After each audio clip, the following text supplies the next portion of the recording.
Azizta John, have you unmuted me? Yes, you're unmuted. So you can hear me. Thank you. Yes. First, I thank you, Mr. Sardari, for your kind introduction. What happened when you get to my age and you live a rather long life, you accumulate lots of history. So whether good or bad, I'm so glad that Mr. Sardari only mentioned some of the good parts. So I'm grateful to him. I also want to thank the wonderful Washington County South Assembly for sponsoring this memorial.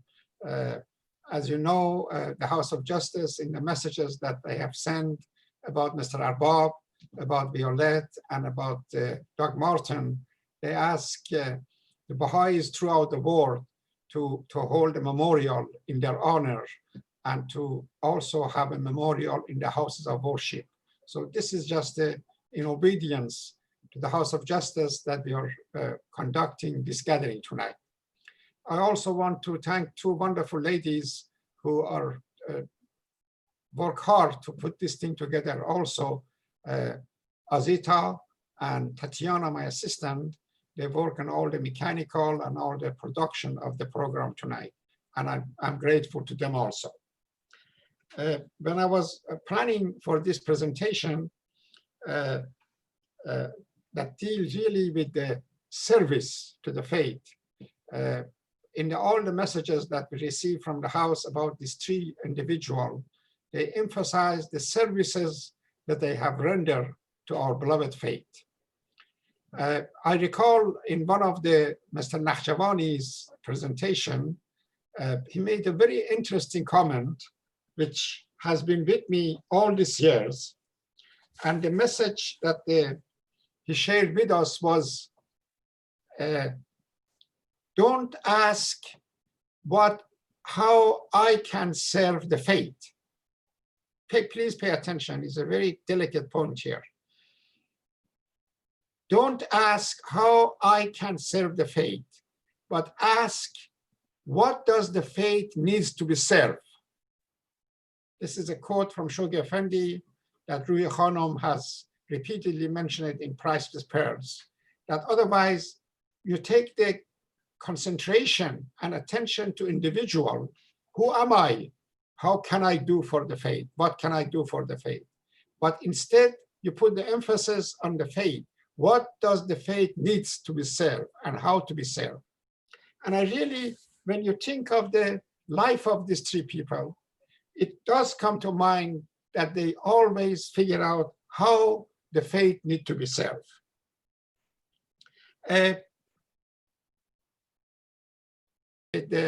Attending memorial and sometimes make a presentation and talk about the individual who have died. You know, I live in New York for many years, and I've been a member of a local assembly for many years.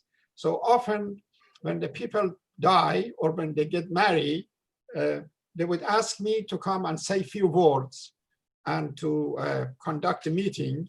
And I always do it with great deal of pleasure because they are my friends and my colleagues. So the last one that I attended was very interesting, and I want to share it with you. I hope you follow me what I'm saying.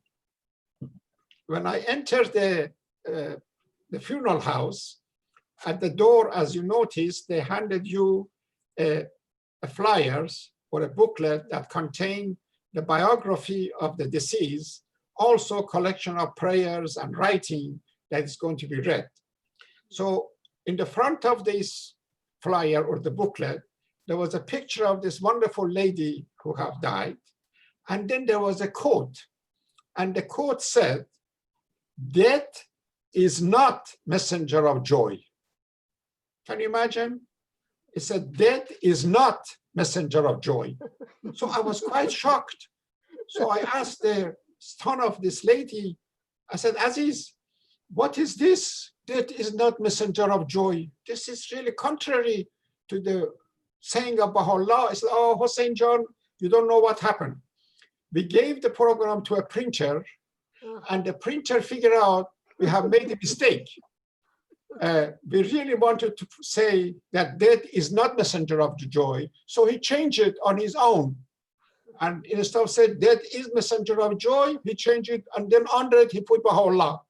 And we just, before we come to the funeral house, we went and picked it up. It was too late to change it. So hopefully everybody would cross that knot. So you have to be careful when you go to this memorial gathering. I have another story to tell you. Speaking of death is the messenger of joy.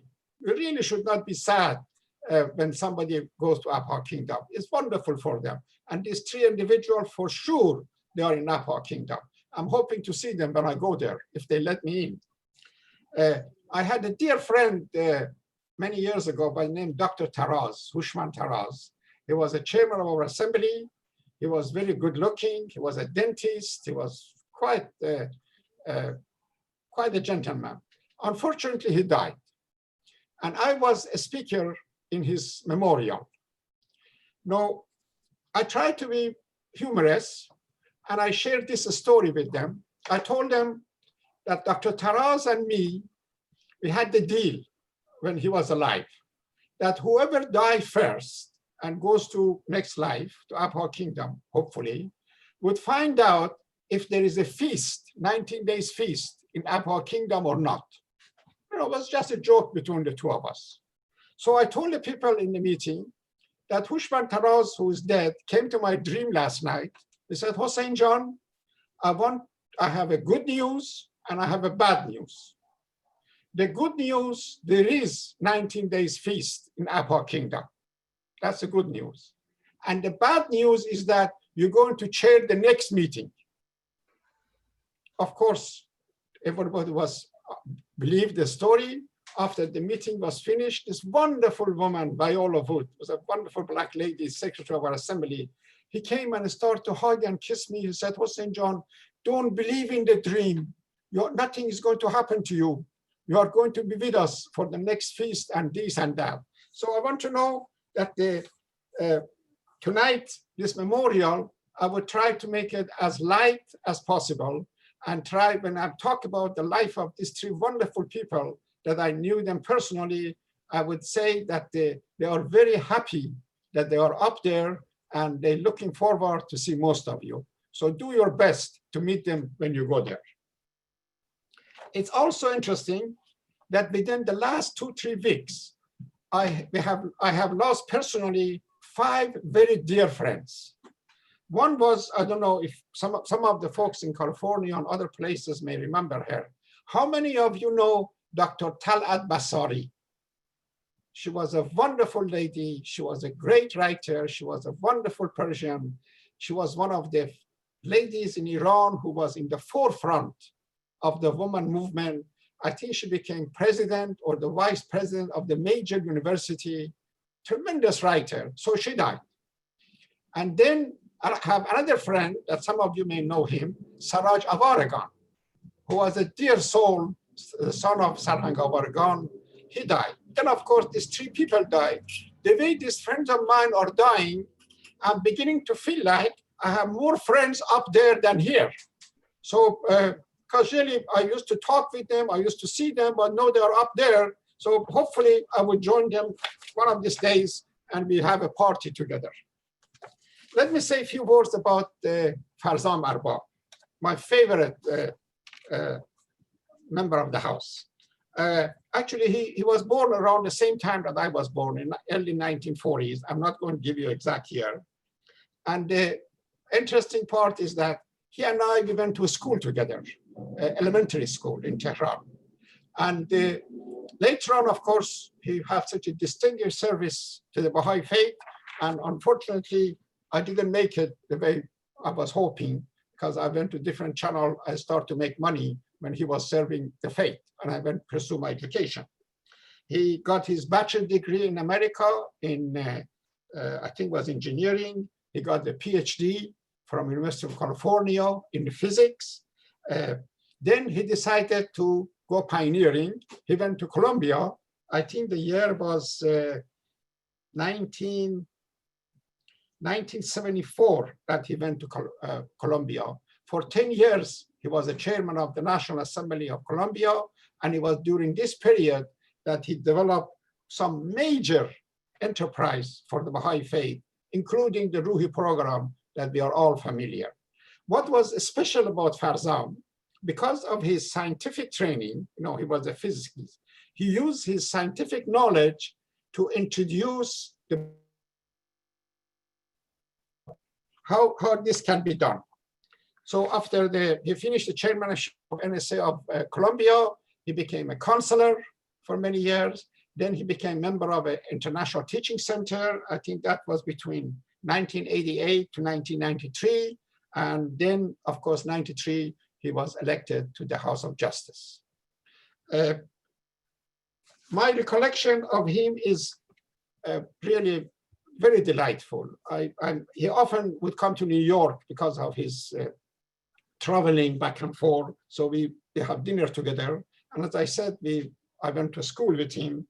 And one thing interesting happened. At some point, there was a company, very important company called Vita. And my brother was working for this company. And Farzam was interested to secure a job with them in South America, because this company was international development company and would help, the man needed a job, he didn't want to depend on Baha'i fund. So he was looking for a job. So he came to Washington and he had the interview with the president of this company. This was the exchange. It was so funny. My brother made arrangements, so he knew the story. After Farzam interviewed the president of the company, and as he was leaving, he told Mohabbat, my brother, I really don't think so. This president knows what he's talking about development. He's very much in tradition of how development should be, and he doesn't know really the field of action, what's happening. So Farzam told my brothers, he left. Shortly after, this president came and met my brother. He said, your friend is crazy. He is so idealistic. He doesn't know what he's talking about. He wants to change this, he wants to change that. So the two people who are really dealing with the same subject, same area of work, they are entirely in opposite point of view. The two areas that I remember Farzam being so effective, when was in 1980s, when he was a counselor, and he began to talk about the Baha'i youth can move the world. I don't know how many of you remember those youth conferences that was taking place in America. And Farzam Arbab was really the brain and the catalyst for all these young people at that time to really get excited. I remember my own daughter, Linda, who at that time was 14 years old. She was so impressed and so affected by Farzam's presentation that really it set the tone for the rest of her life. When the House of Justice emphasized the work with the junior youth, this is the good example that if at that point you capture their imagination, and if you can capture their desire and their heart, for the rest of their life, they are set. So please, if there is any junior youth activity in your area, support it and show your affection and love for them. Then, you know about the Ruhi program, that at this point has become a universal language for the Baha'is. If nothing else, at least whether you're from Guam or from Africa or from New York or from Oregon, when you talk about the book 3 or book 1 or book 8 and what is inside, we have a little bit of common language that we did not have before. In the old days, if you remember, every time you had a fireside, you would call somebody who knew more about the Baha'i faith or history or principle. He said, please come and talk in my fireside, because I have 2 neighbors or 2 friends who are coming and we need you. But this has changed. You don't need somebody to come, and you yourself, because of the training that you get through Ruhi program, you become a Baha'i teacher every day and every occasion. I'd like to finish my story of Farzam Arbab with a quote that he used in one of his talks. This is what he said. Do you want to read this, Tatiana? We cannot wait all our lives with the hope of reaching a state of inner perfection before we act. He was a man of action. Even the smallest of flames give warmth and light. In fact, the flame cannot help but to give warmth. Motivation to serve comes from within, and one arises to render service not out of sense of duty, but because service is a natural state of being. If you can reach that state, good luck. I think you have made it. I love you, Farzam. And please, I'm going to take a moment off so you can read this quote by yourself quietly, and I take a short break.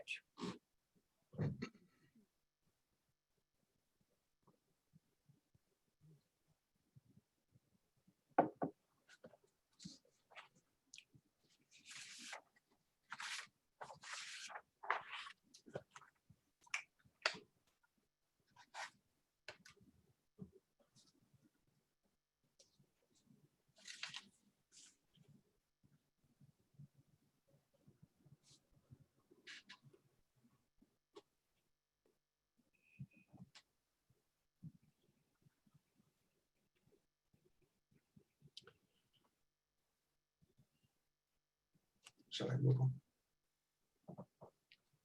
The next person I'd like to say a few words about is another wonderful person, Violette. Violette Samandari, I want to know that this lady is from a very distinguished family, Tarazullah Samandari, the hand of a cause, the person who met Baha'u'llah and often talks about his visit with Baha'u'llah in Holy Land, is the uncle of this woman. As a child, I remember in the city of Abadan, my father was working for the Iranian oil company as a physician or as a assistant physician, let's say. He never went to medical school, but he knew more about the medicine than most of the doctor.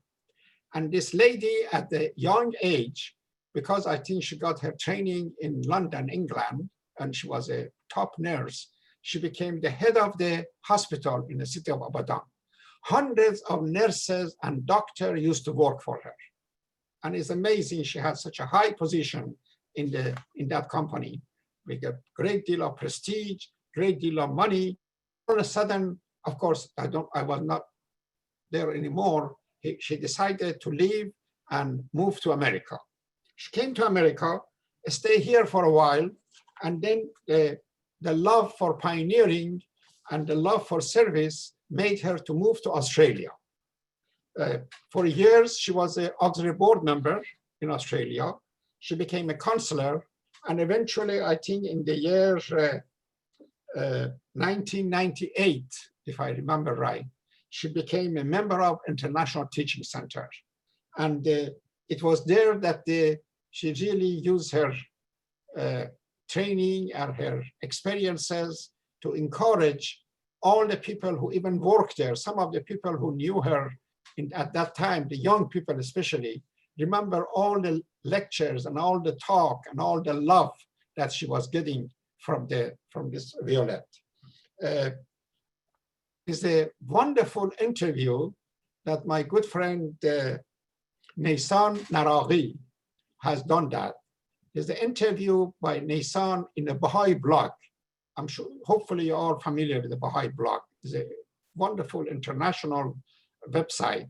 And in there, if you go there, you would find about, I think, 2 hours of interview of Nisan with Violette, and you would get the full information about her services and her work and dedication that she had for the faith. Again, let's take a moment and read what the House of Justice said about this lady.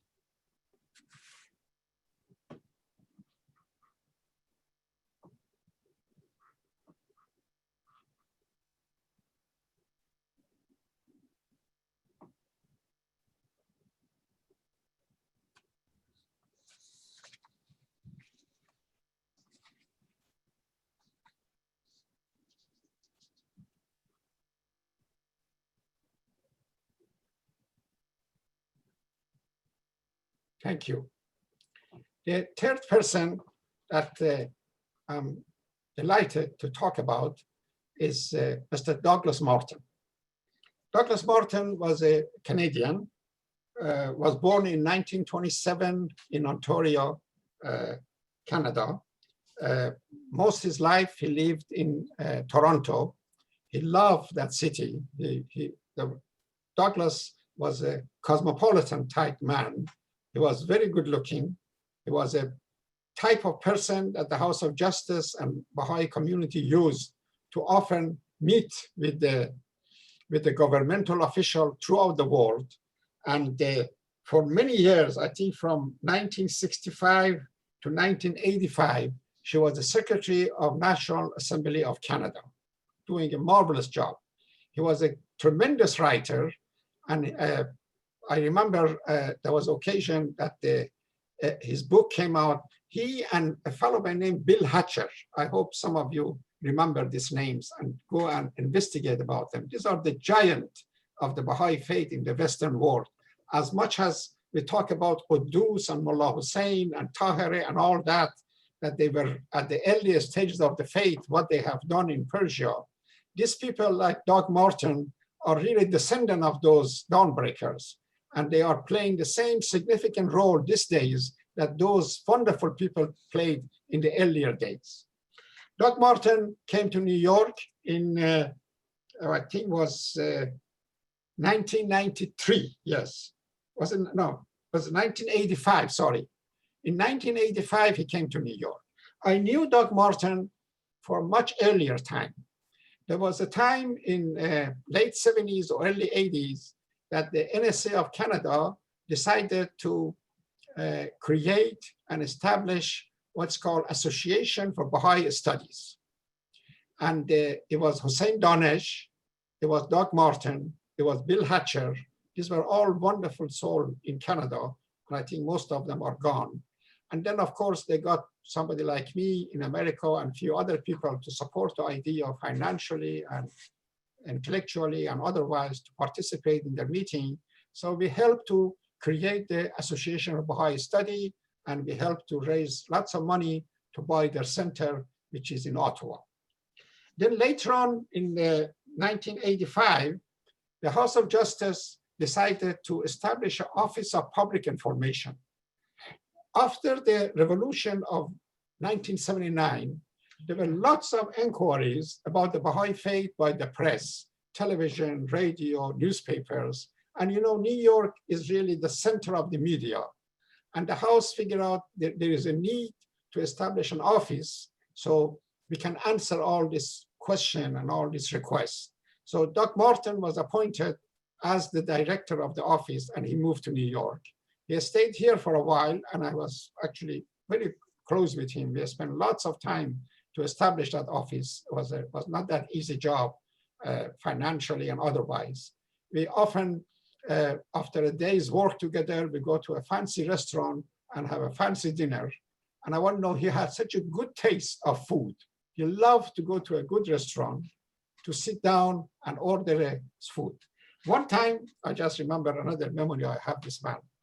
I told him, Doug, do you want to go to a restaurant in the Little Italy? There's a section of New York that is mostly Italian restaurant. This particular restaurant was, when they were making the movie Godfather, they used part of this restaurant to make that movie. So we went there, I took him to that restaurant there, and it was such a delightful night, really.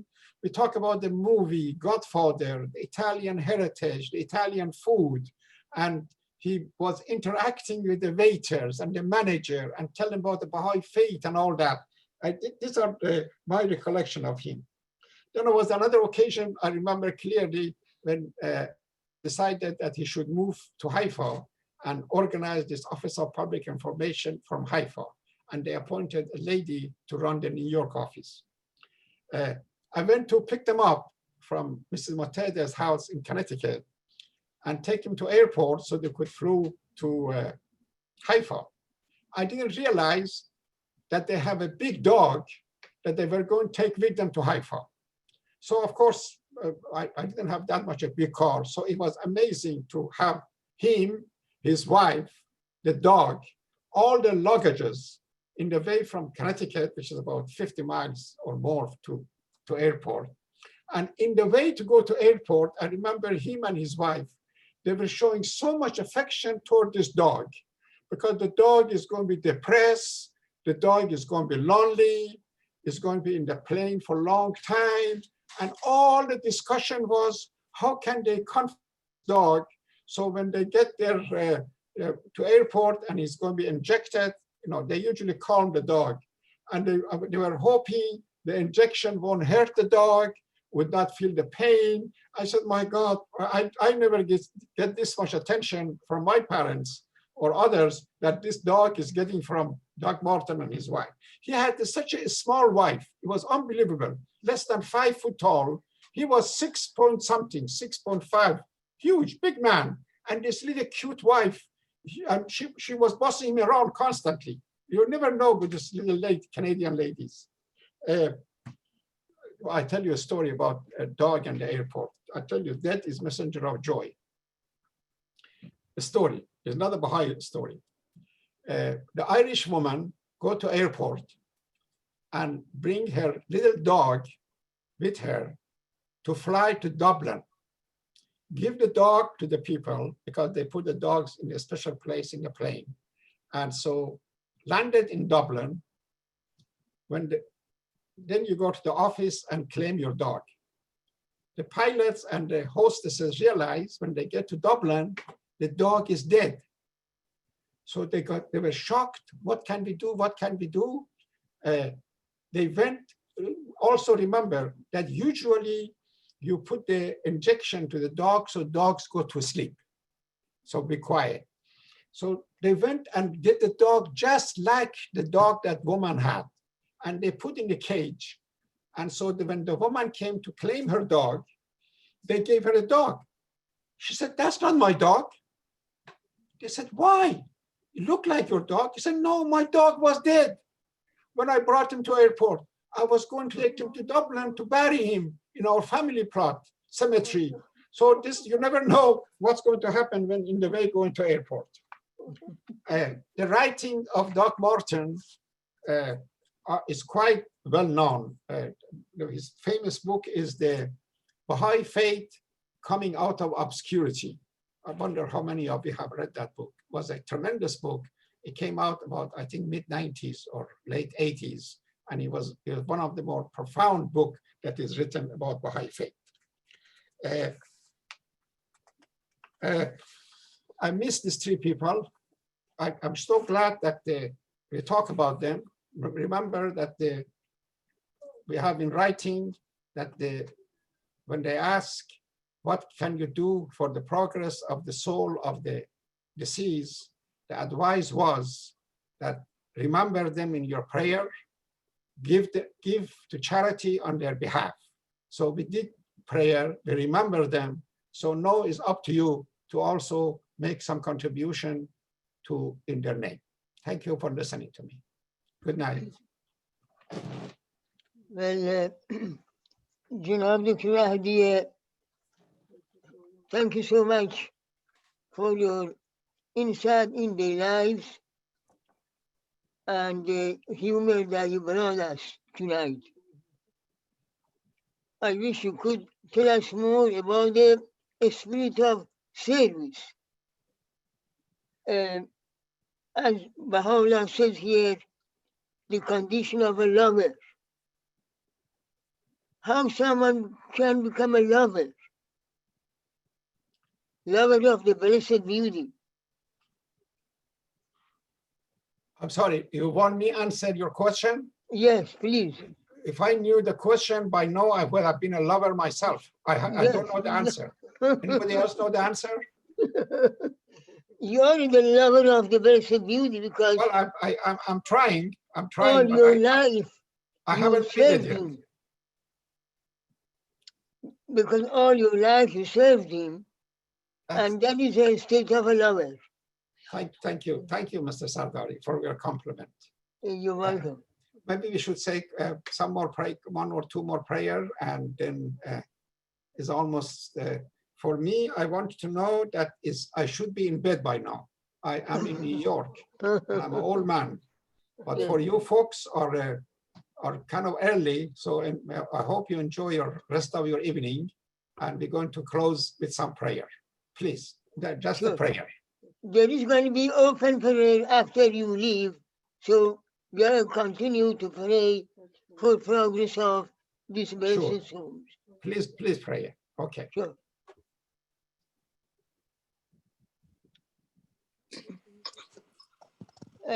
الله تعالی پروردگارا آمرزگارا نفس نفیسی به ملکوت شود سود نمود و از خاکدان فانی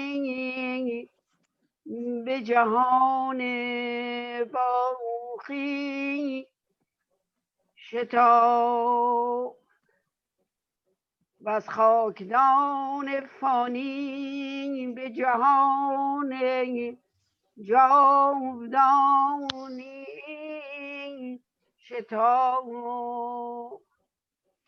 مهمان جدید است عزیز فرما بنده قدیم است خلعت بدیعت